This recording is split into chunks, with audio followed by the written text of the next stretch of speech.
आकाशवाणी मध्य प्रदेश से प्रस्तुत है प्रादेशिक समाचार।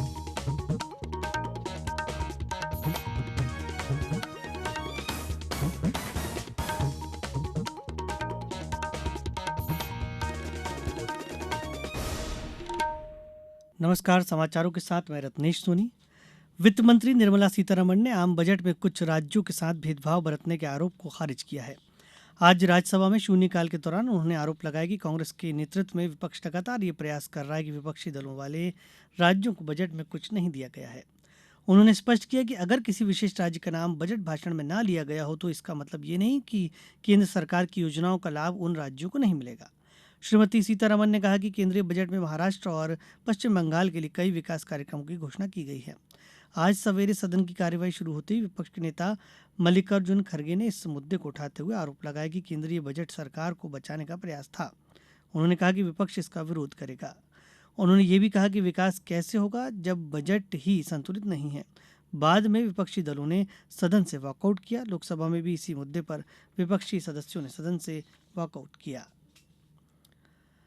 राज्य सरकार लाडली बहना योजना के अंतर्गत रक्षाबंधन पर शगुन के रूप में 1 अगस्त को महिलाओं के खाते में 250 रुपये अंतरित करने जा रही है। ये राशि लाडली बहना योजना की 1,250 रुपये प्रतिमाह की राशि के अतिरिक्त होगी। मुख्यमंत्री डॉक्टर मोहन यादव ने कहा कि सभी जनप्रतिनिधियों से अपेक्षा है कि वे अपने अपने क्षेत्र में बहनों से राखी बंधवाकर रक्षाबंधन पर्व को धूमधाम से मनाएं। बहनों के लिए सावन माह में रक्षाबंधन के पावन पर्व पर 1250 की जो राशि मिल रही है उसके अतिरिक्त इस माह अगस्त में रक्षाबंधन के अवसर पर 250 रुपया प्रति बहन के लिए विशेष रूप से अलग से खाते में राशि डाली जाएगी। और हमने सामाजिक बंधुत्व के भाव के आधार पर बहनों से राखी बंधवाने के लिए हमारे सभी मंत्री, विधायक, सांसद, पार्षद, समस्त जनप्रतिनिधियों से मैं अपेक्षा करता हूं कि वे 1 अगस्त से लेकर के 21 अगस्त रक्षाबंधन तक अलग अलग बस्तियों में, मोहल्ले में, गांवों में जहां जहां बहनें रहेगी रक्षाबंधन के इस पावन पर्व को संपन्न करेंगे। उप मुख्यमंत्री राजेंद्र शुक्ल ने भोपाल के Kushabhau Thackeray international convention centre में आत्मनिर्भर पंचायत समृद्ध मध्य प्रदेश की 3 दिवसीय संगोष्ठी के दूसरे दिन संबोधित करते हुए आज कहा कि प्रदेश को समृद्ध बनाना है तो पंचायतों को आत्मनिर्भर बनाना होगा।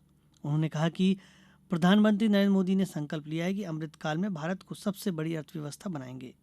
केंद्रीय बजट में ग्रामीण विकास के प्रावधान में 11% की वृद्धि हुई है। ग्रामीण अर्थव्यवस्था को मजबूत करने के लिए सतत प्रावधान किए जा रहे हैं।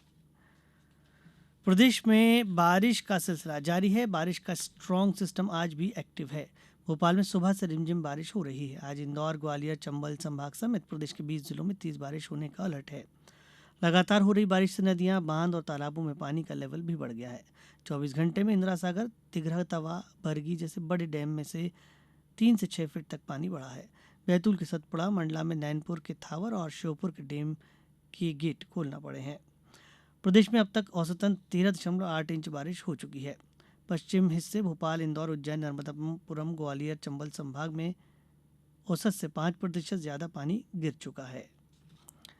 अब कुछ समाचार संक्षेप में। नर्मदापुरम जिले की पचमढ़ी में नागद्वारी मेला का आयोजन 1 से 10 अगस्त तक किया जाएगा। 10 दिवसीय मेले के दौरान महादेव के दर्शन करने लाखों भक्त पहुंचेंगे।